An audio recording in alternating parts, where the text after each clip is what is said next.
Hi TV sound తగ్గించరా. అబ్బా అనవసరంగా అన్నట్టున్నానే. అరే నానా స్కోర్ ఎంతరా?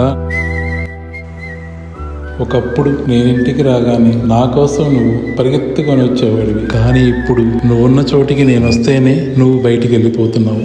నన్ను బయటికి లాగేది భయం, ఇంకా నీ మీద ఉన్న గౌరవం. జాగ్రత్త, చూసుకో నాన్న.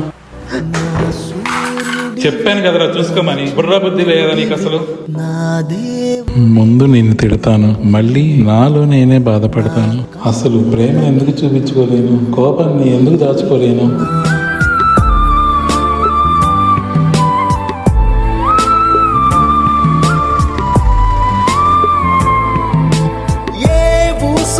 చెప్పినా ఏ పాటనే పాడినా భలే ఉంది మళ్ళీ పాడరా అని మురిసిపోయిన నాన్నకు ప్రేమతో